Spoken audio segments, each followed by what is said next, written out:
Welcome to Phillips Mill Art Talk. I'm Laura Womack, and Jen McHugh is our technical director. Hi, everyone. Tonight, we're talking to someone who is an important part of each of our own creative practice, I'm guessing. Jenny Schaeffer is the owner of Phoenix Art Supplies and Framing. She's been helping artists with their material needs, framing, and even helping some with submitting to Phillips Mill Juried Art Show. Jenny has been a great friend to our community. You may not know, though, that she's also an artist herself who has participated many times in the Phillips Mill Juried Art Show. Jenny considers herself a landscape painter as she's primarily inspired by nature and the beauty of the great outdoors, but she's curious and experimental, sometimes creating abstract works that nevertheless still strive to capture the energies of the natural world. Jenny has been an artist since she was a kid, and her parents encouraged her to paint on their walls. Later, she earned an associate's degree in liberal arts with an emphasis on fine arts and art history from Raritan Community College. She began a 40-year framing career at the same time, including 14 years at Phoenix. Jenny won an award at last year's Juried Art Show for her mixed media piece of Earth and Stone. Thank you for joining us on Art Talk, Jenny. Thank you so much for having me, Laura. And thanks to all of you in the audience for joining us tonight. We hope you join the discussion. Put your questions in the Q&A, and we will make sure we put them to Jenny. And Jen will put some relevant information in the chat. So we look for your comments, your questions in the Q&A. Okay, Jenny, so I have to go back to that tidbit in the intro. Your parents encouraged you to paint on the walls? Yes, so I had very young parents, and they were the first people in their group to have a home. So there were a lot of parties in this home, and I was a very small child. And my mother was a very creative person, and she divided off the wall in their back room, and they put paint everywhere around the room, and they said to all their friends, you can paint above, but this is Jenny's wall. It's because I was little, like 3. And I painted all over the wall. And subsequently, every place we moved, we were a very transient family. We moved a lot. My dad was in retail management. And every home we moved to, they would give me a new wall to paint. And then other people would see those walls and want me to paint on their walls. And so I did a lot of mural work early on, which was kind of cool. And that led to some jobs as I grew older, some mural work. But I remember in the first home I lived in Pennsylvania, it was in Pittsburgh. I was laying, my parents had a stereo like in the basement, and there was a mattress, and I was laying there and I heard this song, and it was about Vincent van Gogh, Starry, Starry Night. And I was 6 years old. And I went to my dad and I said, I know what I want to be. I understand that song and I want to be an artist. And he would always say to me, it's like, you knew back then exactly what you wanted. And I totally remember connecting with that song. And the first time I ever saw Vincent van Gogh, I was just blown away at the energy that the paintings could still give me. Like that energy he put into it, it just came right back to me. So that was my biggest inspiration. And then when I was in high school in Hershey, Pennsylvania, I had this great teacher, and she looked at my paintings and she goes, "You're an impressionist." And I was like, "What? I'm an impressionist?" And it just totally made me feel confident in my art, and it really made me want to continue painting. And her name was Mrs. Hinckley, and I loved her, and she really inspired me. So that's the beginnings of my art. And then I ended up in New Jersey and got my first job there at a frame shop, and I was going to school. I was on my own at that point. I was 19 and living with a family, but my parents had moved on. And so I had to provide a living for myself, and I wanted to get as much schooling as I could so I could afford a few classes a semester, and took every art class I could at Raritan Community College. And they really taught me a lot about the basics. And so that's the beginning of my art career. So we often, have a debate about whether artists are born or made. Do Mhm. you think your parents set you up with the walls wherever you moved because you were expressing creativity or because they really wanted an artist? Which came first? So I think that they were frustrated creative people and they saw that they had this little kid they could do this experiment with. And they were like, hey, what if Jenny paints, And so they would tell me stuff to paint. I go, well, what should I paint? Oh, paint a dragon. Okay. And so especially my dad, he really wanted to be, and I think he was a frustrated creative person. But I did a similar thing with my children, which was weird. I played foreign language music to my daughter when she was little as an experiment to see what would happen. And now she's a linguist. She just graduated from Pitt and she majored in French and minored in Irish and German. And she has taken Haitian Creole and other classes. So sometimes we do these things just to see what happened to our kids. And I don't know, I ended up being an artist. It worked. That's fabulous. I love that. I love that you experimented on your child and it really worked out. Yeah, And you never know. that's pretty fabulous. I have to say too that my mind goes a little bit to the practical. I guess that says something about me, but I'm assuming acrylics, you're not putting like thick layers of oil on those walls that you On have the to peel wall. off. So it was probably old house paint that they would get cheap, which is an acrylic product, and just like a paintbrush, or it might have been even tempera paint when I was little, or finger paint, Yeah, that's might have started. And I actually taught classes at Lower Bucks County YMCA to teach how parents how to interact with their children on a creative level, because I thought it was so cool how my parents were able to interact with me on a creative level. So we would start with pudding on wax paper and let the kids finger paint with pudding, because if they put it in their mouths, who cares? But they got to be creative. And then we would make our own dough and stick sticks in the dough and build blocks out of it and stuff. And I just taught parents how they could interact with their kids. And that was fun for a while. that's amazing. I've So done a lot of stuff and a lot of creative things along the way to make money. you're a real experimentalist. I love that. What do you think? Should we take a look at some of your work? Okay, so my being that I worked at this framing gallery, um, unlike other people who were graduating from art school and didn't know how to show their artwork, I already had years of experience at this gallery, and they allowed me to show my artwork. So I would sell on occasion and show my stuff, but I wanted to prepare a show. So I prepared a show. It took me about 3 years to prepare. It was called General Stores of Western New Jersey, because every small store in Western New Jersey had a general store. This is a horrible photograph, but I have no digital image of any of these pieces. And this is just an example of many of the general stores. I think I painted 27 of them. And I sold about a third the first day of the show and subsequently sold many more. I think there might be one or two left around, but this was like really trying to capture a moment in time in that part of New Jersey before Wawa's, before Quick Checks. And most of these stores had places to sit and people would congregate. Sometimes there were other businesses attached, like post offices and things like that. And so I went around and painted those for a couple years, and I just don't have any good photographs of them because this was me taking a picture with film, developing it, and I had a photograph left that I photographed with my phone to try to get a picture to you guys. And I just don't have any good photos from then. But I was featured in General Store magazine, which was cool. That was a magazine that was in New Jersey at the time. It was 1997.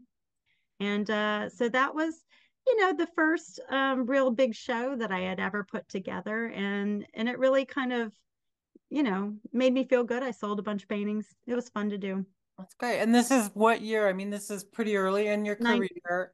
so it was 97. No, maybe 96. It was the year before, right around the time I was getting married to my husband. So right around there, 96, 97. This show. Yeah. A lot of detail, very nicely done. Well, this was an oil painting. I used to paint in oil primarily, and it was either landscape or buildings. And, I tried to keep it kind of loose, but it was a lot of fun to do. Okay, let's see the next one, please, Jen. A bit of a surprise. Okay, so I moved to Yardley, Pennsylvania, and I have two children. And I needed to find a way to be creative while raising my children. I wasn't working with a gallery any longer because I wanted to be home with my kids. And my neighbor across the street, she said, "Why don't you try face painting?" This is my daughter Casey when she was about 4 years old. And the photograph was taken by Bob Christ. He got wind of me doing face painting, and he hired me to do face painting for an ad for Canon that he was doing. So I had some kids in the neighborhood, including my own children, come over, and he did the photography. And I don't know if the ad ever went through, but that was a really fun part of my life. It's a very lucrative job when you can get the job, good gig work. I mean, 100 to $150 an hour. And that was how many years ago? Like, 20 years ago. Wow, that's So amazing. And you had your work photographed by Bob Christ, who, of course, is a legend. So that's, and a pretty friend of cool. Phillips Mill, we're proud to say. Yeah, that was a pretty cool day, and it made me really proud. And so that was one of the things I did during the time period when I was raising my kids. Yeah, I was no longer working for the gallery, and I lived here in New Jersey, and I mean in Pennsylvania. And I did this. I taught children's art classes. I said before at the Lower Bucks County YMCA. I also made First Holy Communion veils. And then I also represented Jerry Garcia's artwork on tour. What else did I do? Anything to do with art, anything to keep me involved in the arts, but to be able to support ourselves here. Um, my husband was in IT, and there was a big bust at that time. So he took a job closer to home so he could be with the children too, but it was a pay cut. So we had to work a lot. And I just always wanted to be able to work with my art. So, how could I make money with my art? And this was one of the ways I did it. I think that's such an important point because so many people face it, particularly women who are also responsible for raising their kids, generally speaking. Things change, and how kudos to you and your husband that he made those choices.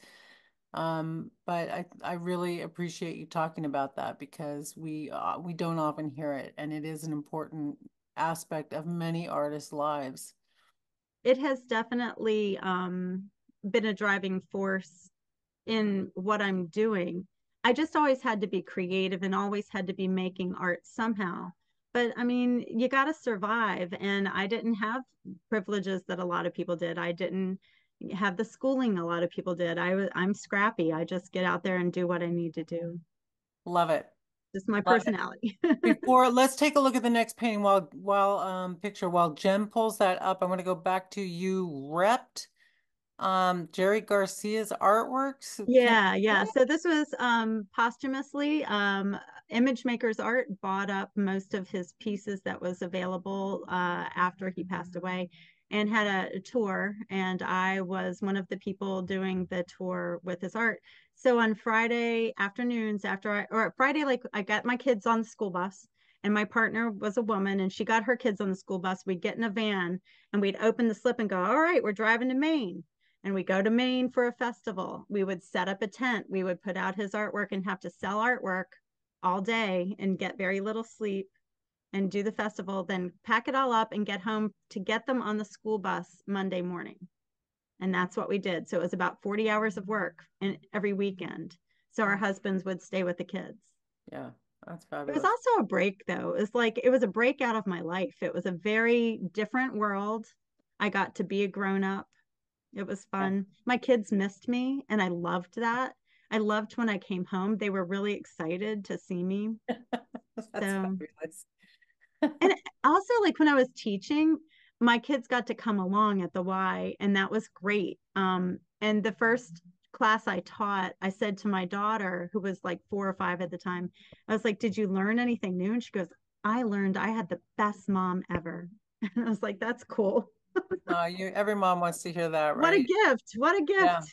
that's So pretty like cool. people that are afraid to do stuff, I mean, don't be afraid, the gifts are great. So do you have this piece up now? Are we We seeing a do. piece of We're art? looking at small tree. Okay. So what this little small tree is, and I name these things. They're not necessarily the titles, but I don't remember the titles. So it's like what it is. It's a small tree. Um, this this is when I wanted to get back into art, but I time was always very limiting for me. I really needed to paint, but how much time do I have? I have a half an hour here or there. So I started back at black and white. I just started with a sketchbook. And this is a toned paper sketchbook, and I used water soluble graphite. And it was very interesting because you could draw with the graphite and then use a paintbrush to drag it around and create like a kind of a shadow effect out of it. And it was really cool. And then I went over it with white gouache to have a lighter effect in the background. And I think I traded this artwork with Robert Barrett to I wanted one of his pieces but didn't have any money, so we traded. I think he has it now. All right, cool. Well, I love the neutrals. I love the tones. We're not talking about this tonight, but I also really love the frame. I'm assuming this is a miniature. It is. The frame is pretty chunky, but I think it's like an 8 by 10 frame. But the miniature, the painting is only about, I don't know, like 3 by 4 inches. It's very small. It was just out of my sketchbook, you I love know? it. I love a miniature in a big frame, but anyway, Yeah, yeah, we're going to talk about that another time. yeah. Then what's next? And please join us with your questions in the Q&A. All right. So Yeah. this is a pastel piece. So we go from water soluble graphite and now into some color. Again, I'm on vacation in Maine. This is a plein air piece I did. We were just boating, and I just every time we would go on vacation, I'd bring my paints with me or pastels or whatever. I love having diversity in my tools because I might just look at something and go, well, is that a watercolor? Is that a pastel? And then I have them handy, my tools. And then I decide what I want to create. So this is just a little pastel plein air painting, and very indicative of a lot of pieces I did at that time. So we've seen four pictures of your work, Jenny, and you've got four different media showing. Yes. I love exploring different media. I like having them at my beck and call. So if I want to explore something, I can just dive into that media. And it really kind of works for me owning this store because when someone says, well, do you ever work in pastel? And go, I do work in pastel. And I can talk to them about my experiences and things that I do. But yeah, I think that really energizes me, all of the different materials here in this store. And many of the paintings I do, I will do in many different media to see how I feel about it. Cool. Well, before we Mhm. go forward, Jen, we've got somebody else who's also interested by the miniature in the larger frame. And I've got Jen and Jenny, so I'm going to try to be really clear about that. Jen, can you read the question for us? Sure. Phoebe said, intrigued by your use of the miniature in a larger frame. Can you comment on the pluses and minuses of this approach? Okay, sure. I think this little miniature picture was important to me, and I didn't want to diminish it by just putting it into a small frame. I wanted to feature it. I wanted to it was an important piece. So having that big wide mat around it and the bigger chunky frame, it just kind of worked for me. And it leads my eye. The way this frame is built, there's a step of the silver, and that silver kind of leads my eye into the painting. And it just kind of I like the balance of that. It's not for everything, but it did work for this painting. And so I love that you talked, not to dwell on it too much, but I love that you talked about the frame in a compositional terms. As something to think about as we frame pieces, which is always such a difficult thing to do. Okay, Mhm. let's go forward to Dirty Martini. Okay, so while I was on my Jerry Garcia tour, I would often, at the end of the day, go to a bar to have a drink because I needed to unwind after my day. So I would sit at the bar and order one drink, a dirty martini. or a Cosmo or something like that. And I would photograph it because it made it last longer.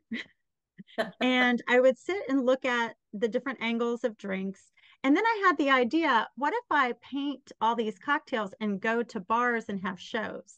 And so I started doing that. I painted a whole series of cocktails.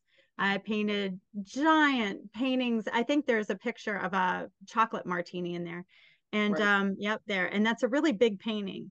And I would have shows. I'm trying to think of the place down. There's a place in Ben Salem that I did a show, and they featured a cocktail, and all my cocktail art was out there. And I also painted coasters, and I made handmade drink charms, and there were prints, and so a whole show about cocktails. And they would often have a cocktail special for the people attending. And so I did that for a while, and that was fun. I like themes, like the Impressionists, like Monet. I like not comparing my art to Monet, but how he would do one thing over and over and over until he just had exhausted that theme for himself. And I like doing that. I like taking a theme and following it through, seeing where it goes, and then it peters out, and that's fine. That was the life of that theme. You don't get bored? Well, once I do, I move on. All right. Easy, easy peasy. And Jen, so can we, this one is oil. The last one, the dirty martini, that was a pastel. okay. Jen, So I did a yeah, lot of different mediums there too. Mhm. there you go. Yeah, Jenny, I was going to thank you, Jen. I was going to ask you, with this one up, I just think this one has such beautiful color in it. I mean, you've really rendered the olives in 3D. There's a lot of color happening there. And then when it gets into the dirty martini liquid, there's so much color. I think this is I really like this piece a lot, Jenny.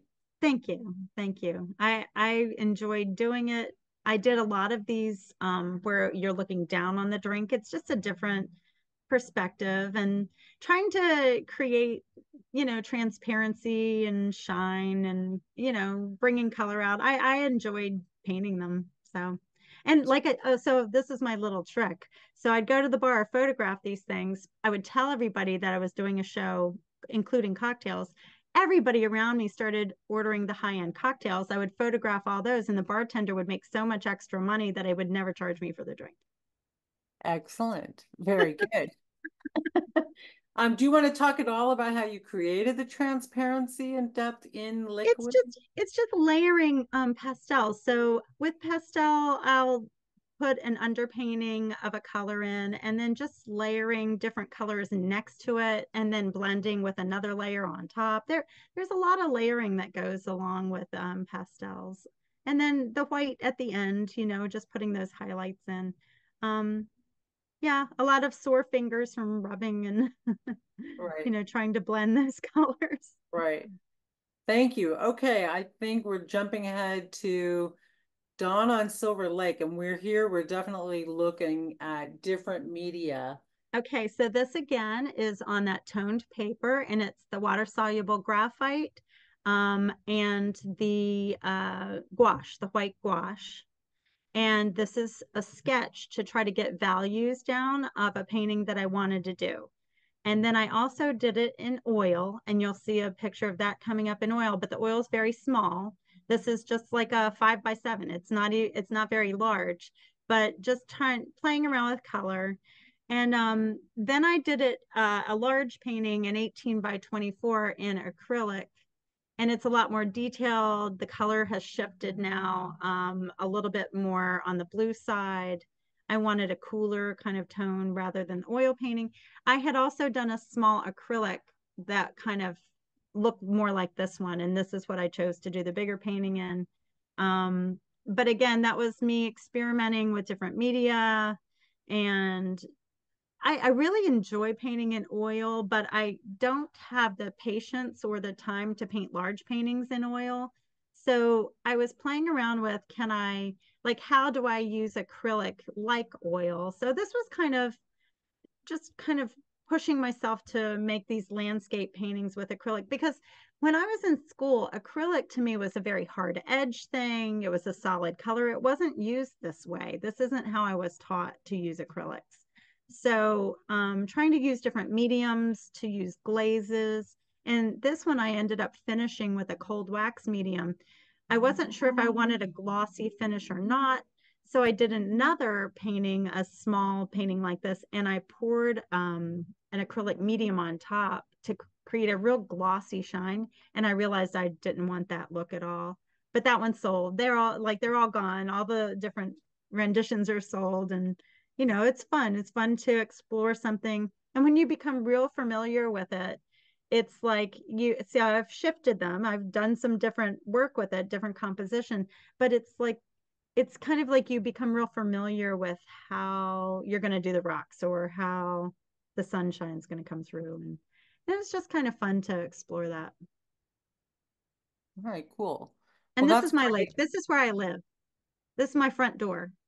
Oh, how fortunate are you? Yeah, it's awesome. I live on Silver Lake down in Yardley, and this my kids go kayaking there and take the paddleboard out. It's a little private lake, but that's what influences so much of my work, because I would walk out my front door and just paint, because that's what I had time for. Right, that's fantastic. Well, they say write what you know, paint what you know. I guess that Yeah. works too. Well, and I think you had mentioned this before. People paint, I think you said maybe Dot Bun said it, or that we paint what's around us. We are influenced by the colors and the things around us. And this is what's right in front of me. So when I look out my front window, this is what I see every morning. So All right. Well, let's coming up next we have the canal with another interesting comparison. Maybe we'll go right to the acrylic and the oil next to them. Uh, right. So yeah. again, the oil is a small study, and it's a very fast painting because it's small. I like painting oil on paper a lot. I like the smoothness of it. I like not having that texture unless I'm adding the texture. Um, there are things about the oil that I actually like better, but I can't blow up oils.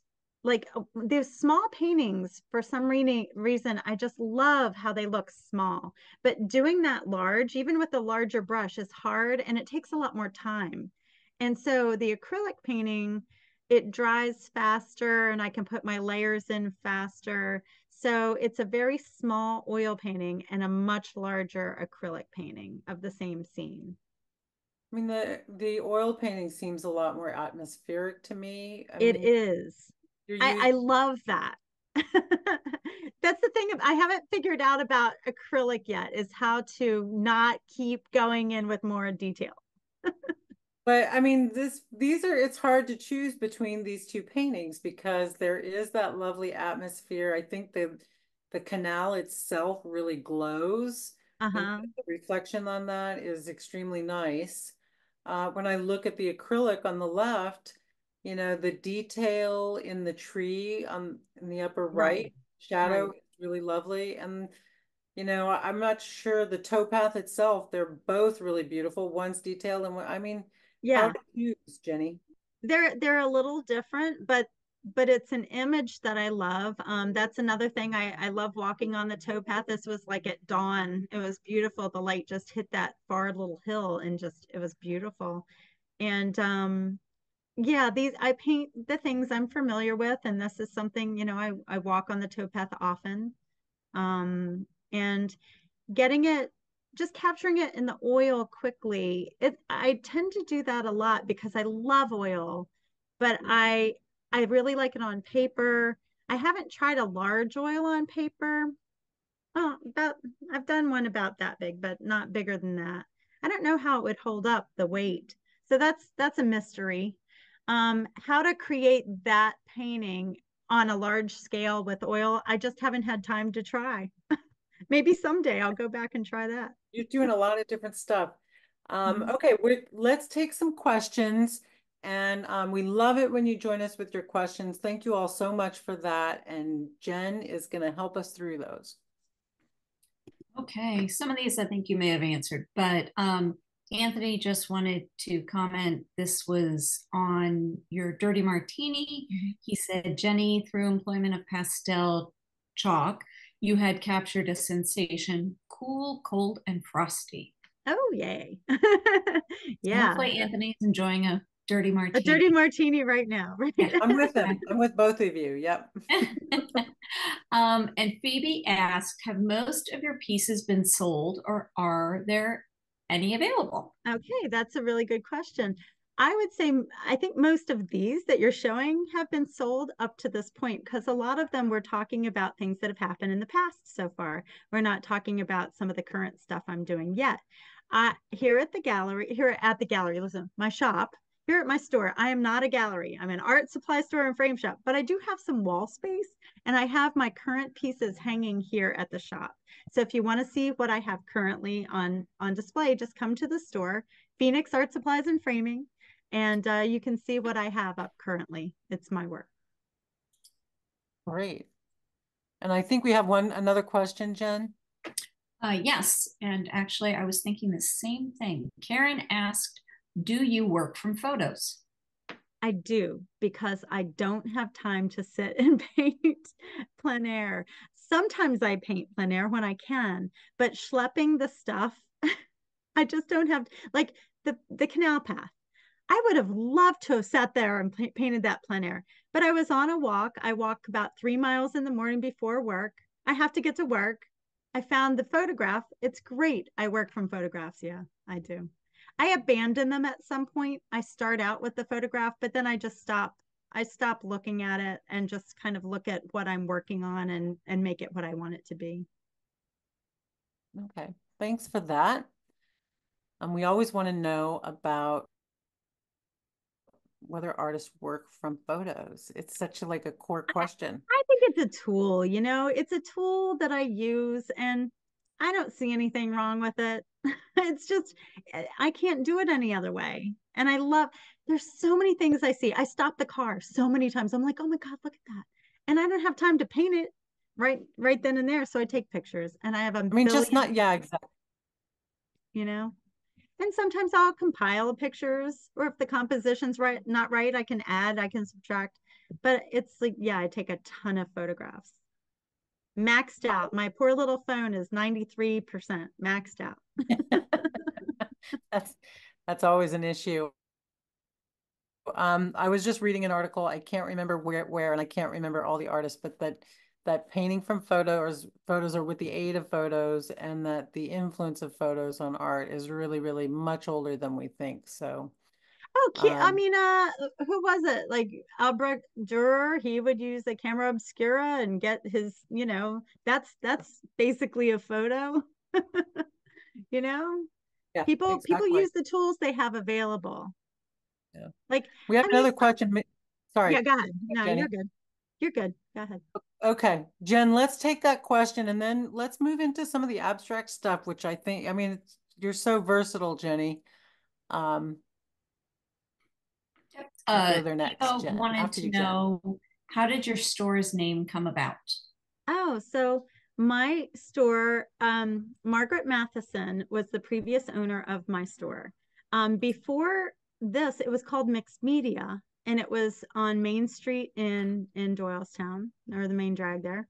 And when she bought it, she was really trying to think of a word about rebirth. It was like a rebirth, a renewal of the store because she was buying it. But also a lot of people come in our store and they're like, I haven't painted in years and I really want to get back into painting.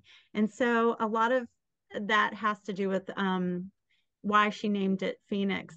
And when I came on board, I think a year after she bought Phoenix. And so a lot of me was in the store before I bought the store. A lot of the decisions that we made about the decor, what we wanted to look like, she really involved me in all that. So I feel like I was very imprinted on that.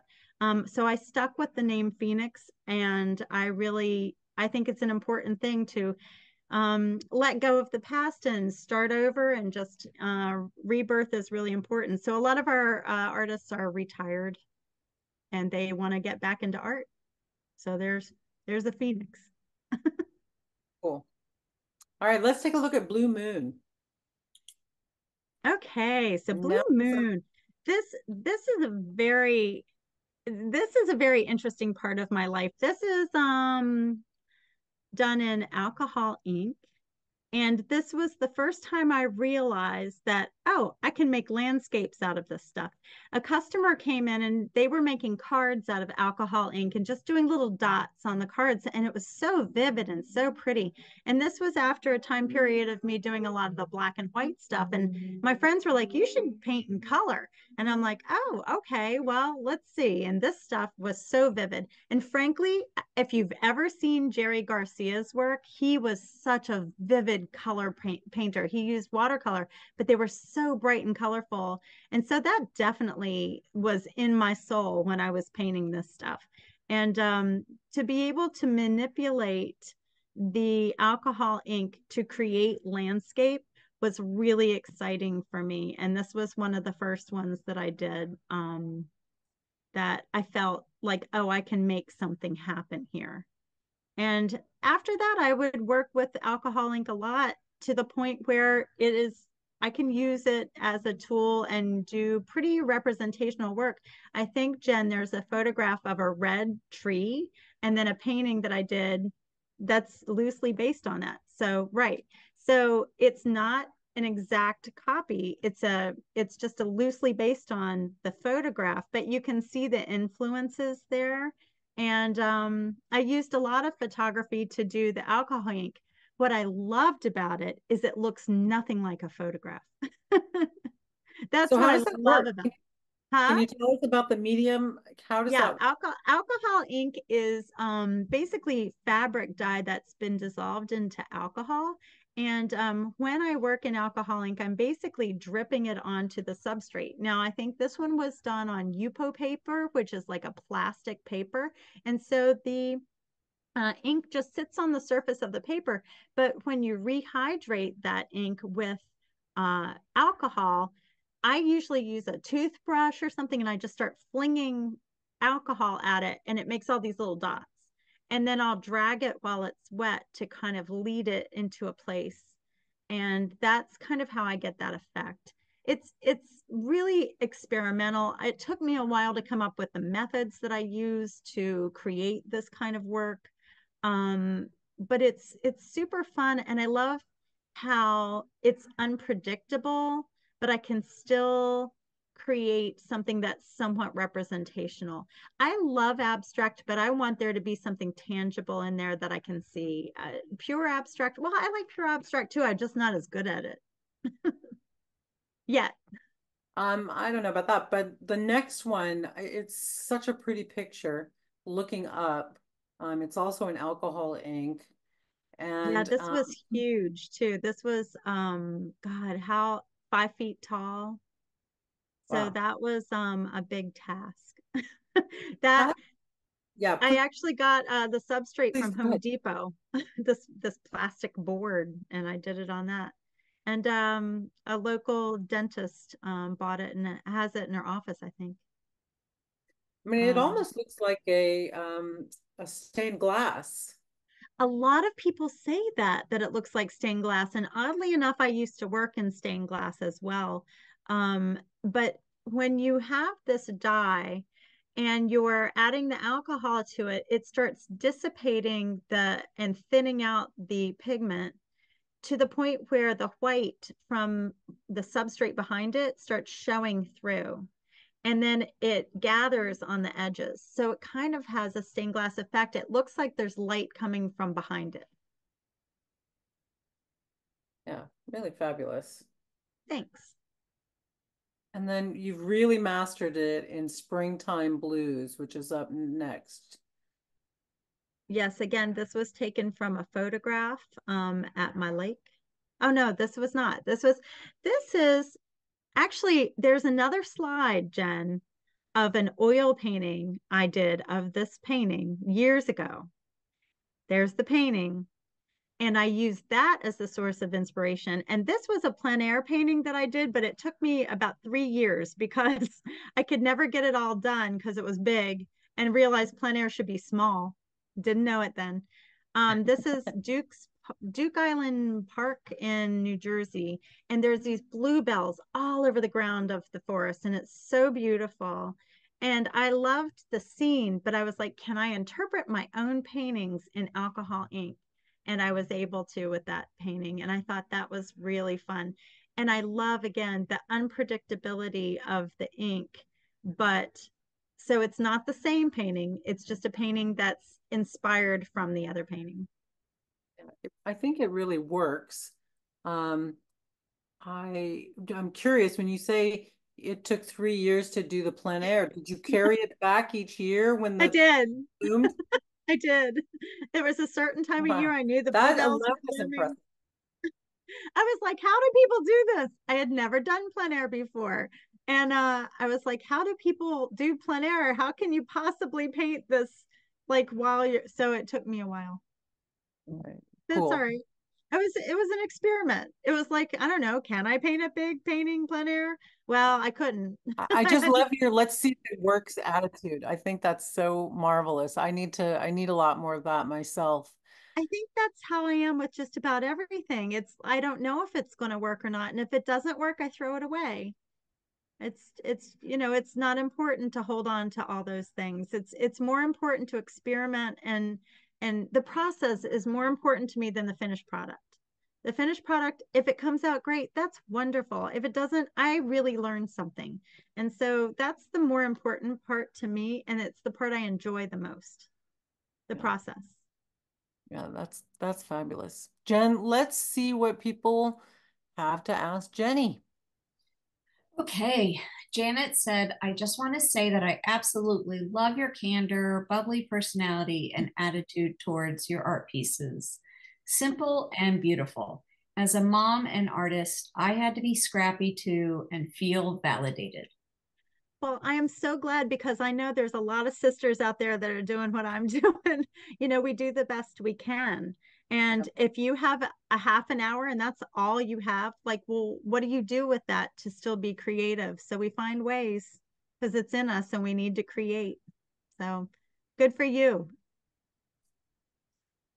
Okay, so we have some technical questions. Okay. Karen wants to know, do you need special paper for alcohol inks?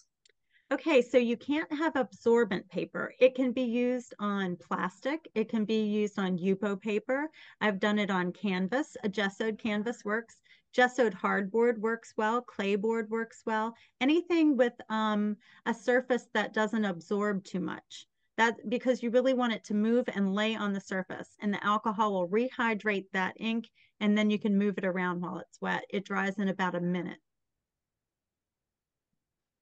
Interesting. Good to know. And then Phoebe wants to know, what is fabric ink? It's just fabric dye, jacquard fabric dye that you would dye clothes with, dissolved in alcohol. And that's what alcohol ink is Do you carry usually that, made of. Jenny? Pardon me? Do Jacquard is the company that we're using. There's a couple, there's Ranger, there's Jacquard, a couple different companies that make it, but it's basically a fabric dye that's been dissolved in alcohol and it comes in a little tube.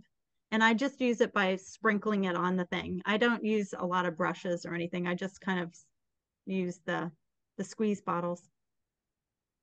So they've already added the alcohol. Oh It's yeah, not, it's already made up into little colors. Yeah.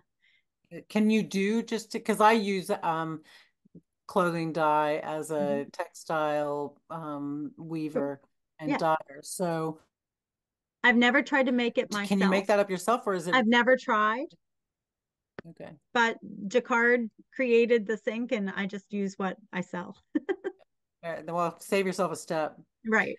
I'm okay. Thank you all so much for your questions. We do have a little more time if you have more questions. I'm really excited, Jenny, to talk about this next work that you did. Karen. Okay. So this is not a painting. This is a photograph of inspiration. Wherever we would hike with my kids growing up, they would spend hours just building these rock cairns. Um, so during COVID, I started creating cairns by painting them because we weren't, going anywhere. And so I would just start by taking watercolor. This one's on Yupo paper and it's done with black India ink. And so I'd start just with the bottom rock and paint a big pile of water.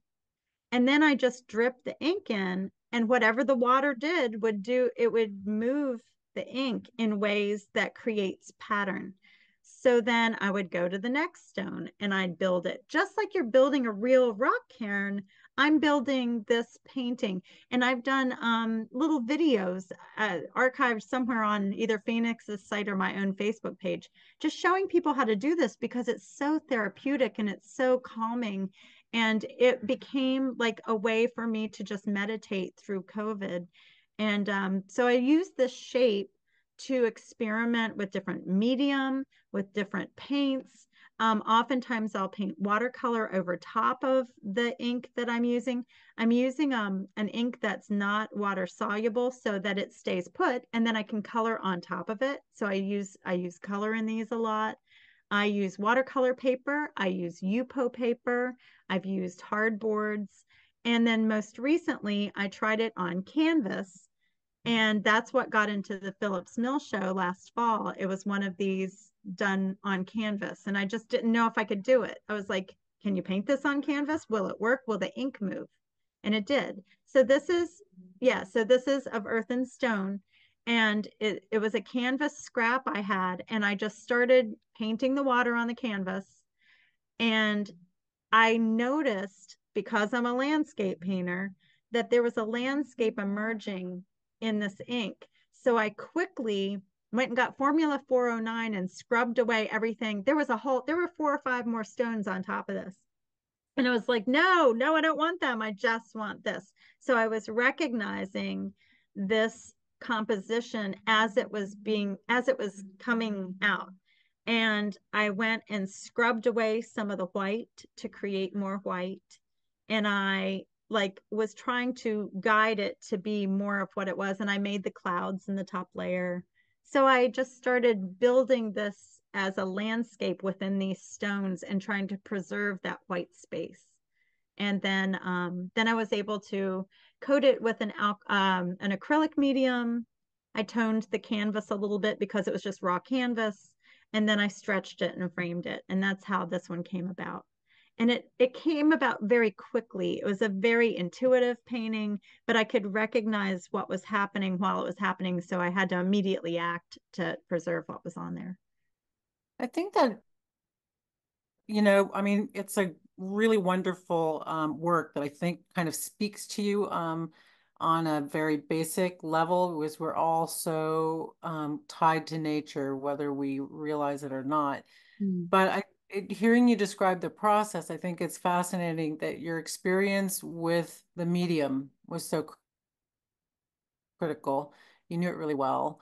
So Right. knowing your materials was so, I think also your willingness to throw things out and allows you more spontaneity, I would think. It does, because I'm just not married to things. I have a piece upstairs that I'm working on right now it was pretty cool, but I was like, what if I tone the whole canvas? How does that look?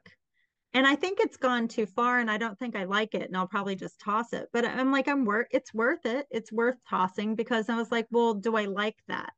And I'm like, no, I don't like it. And the stones were cool. They were like this. And so I've ruined it, but I tried something and I'm just willing to, it's a very interesting thing. Like being a mom and being at a point where my kids are grown pretty much, I've done my job as the mom of children. Now I'm having a relationship with these young women in my life, but I'm feeling a lot riskier. I don't have to be as careful. I don't have to be as careful about choices I'm making for myself because I'm not beholden to them to be that mom anymore. I mean, yes, I'll be their mother forever, but now as a person, I can be riskier and try things. And that's an exciting part of my life right now. Well, it's such a great story because as we see in the next slide, it really pays off. And I love that story. Love that Yay! you won an award at Phil. Congratulations. Thank you so much. Yeah, it was the trifecta, won an award, sold the painting. I was just a thrill to be in it. It's a thrill to be accepted into Phillips Mill. I've tried often. I've only gotten it a few times. I always get the portfolio in and sell stuff, and that's great.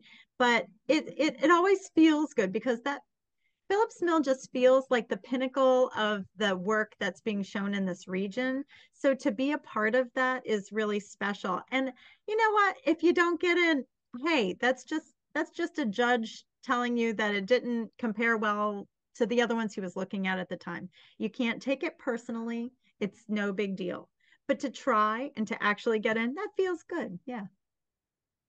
Yeah. Well, congratulations on that. I just want to add that there are a lot of, I mean, I think everybody hasn't gotten into the mill, if you understand what I'm saying. And there are a I lot of do. really phenomenal paintings and sculptures that go out I've tried many every year. times. And, I've only yeah, been on the wall twice.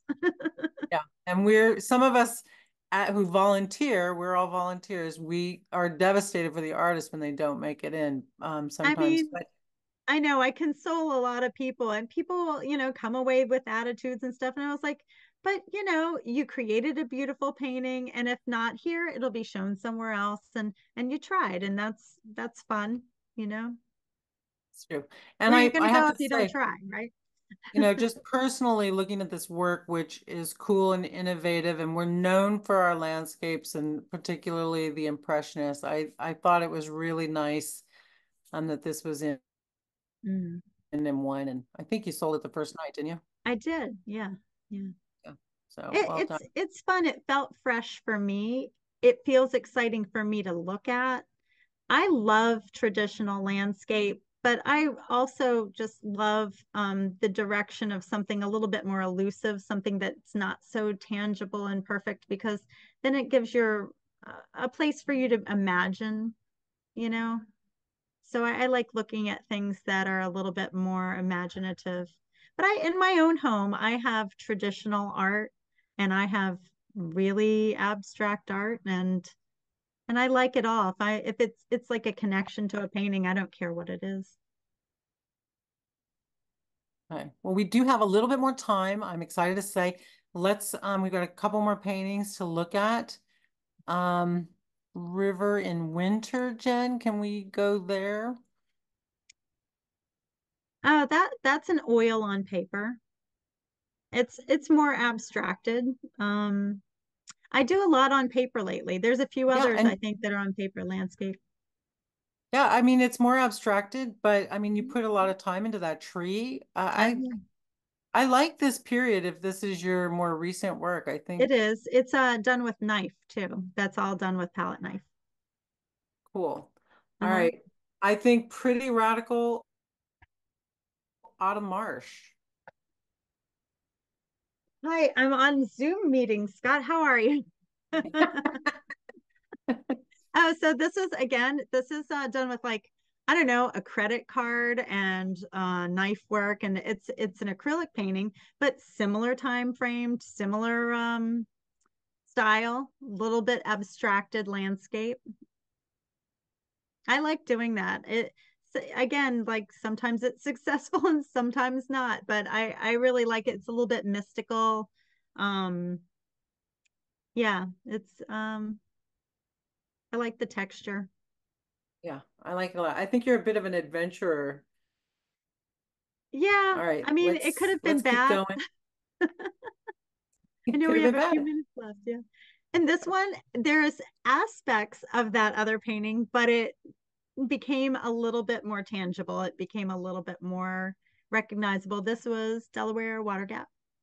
It's funny, like one of the things I paint from my own experiences. So when I see this, like I'm just taken back to a place in time, like I'm taken there. So those are my experiences. Like I don't use other source material. Okay. All right. And I think we've got one more. Okay, so this is And if going a anybody else little has, bit, yeah. So this is definitely me using ink and pushing the limit to my feeling about abstraction. This brings up the feeling of a storm to me and a boat in a storm. It's called grounded because I felt very grounded in doing it. And it feels I I just was really happy with the composition and the different tones and different textures. but it started out as a stone wall. I was painting a stone wall. So there are shapes in that painting that are indicative of stone. And then I threw a bunch of paint at it while it was wet and see what happens. So it's starting somewhere Yeah. tangible. And then I kind of went off but I really like this one. Yeah, I do too. I'm enjoying it all. And we talked a little bit before, Jenny, about right brain and left brain and Yes. the synapses. Yes. And I meant to get to that earlier. My apologies. We've got a minute or two. Do you want to say anything about it? Well, I mean, when you're in your right brain mode, you can't really think about time or words or things like that. So you just kind of you disappear into the creative process, and that's the place you want to get to. That's the place that, hours can go by and you're creating and so if you're a person like me that doesn't have much time, you have to learn how to quickly get into that space. But I've done a lot of crappy work that was like I just couldn't get my brain to be in that space. So it's an important place to be able to transition to in your brain in order to be creative and get your best work out of you. Otherwise, you paint trees that look like a representation of a tree instead of the thing that's in front of you. So And so do it's you an have any important place. tips, given Pardon that me? you have work? Sorry, I'm in a little bit of a lag. I think my Yeah, internet problem. I that's okay. apologize. Tips about how to get into that space. Yeah. Well, one of the tips that I learned early on is if you're using photography, turn the whole thing upside down and stop looking at it as a photograph of something you're familiar with and just look at the abstract shapes that are being presented to you instead of the tangible thing that you took a photograph of. That's an easy one. Um, I don't know. I think it's just you just start working. Just start working. Like sketch, draw, do it often. The more often you do it, the more it comes to you. Um, you do it every day. Do something, you know, and just getting into the habit of that. That's why it's like even if you can carve out just a little bit of time, it's important. Well, I think it's really inspiring how you have made time and you've put creativity in so many aspects of your life when you had so many responsibilities. So really, Jenny, thank you so much for sharing with us on such a level. It's an honor. Thank you for asking me to do this. It was revealing for me. And I don't even know if we talked about all of the things that I could probably talk another hour, but come into the store. I'll talk to you about stuff. I love sharing ideas. I love talking about materials. I will help anyone with any materials that they need help with. I enjoy sharing the stories. People teach me, the stuff I've learned from people just sharing what they know. I think that that's amazing. So, I think you've been really good for our community. And so this is a little thank you from us for all you do for the artists and also well, for helping them submit. I know that's a yeah, deal. right. It's my privilege and my honor to be here and be a part of this community. And I couldn't ask for more. I mean, the people that come in, everybody's just wonderful, and I love this art community. So thank you so much, Laura and Jen. That's terrific. We'll be in for a glass of wine and a little chat about more of that right brain, left brain. Okay. So Jenny Schaeffer, thank you for joining us on Art Talk. All of you in the audience, thank you so much for joining us and sharing Thanks, your everybody. questions. We hope you'll come back next. We hope you'll come back next month. We're going to be joined by Miriam Carpenter, a contemporary artist in wood and other media, and she began her career as a furniture designer at George Nakashima's studio. She examines the overlooked complexities around us, so maybe an extension on a theme. Jen McHugh is our technical director.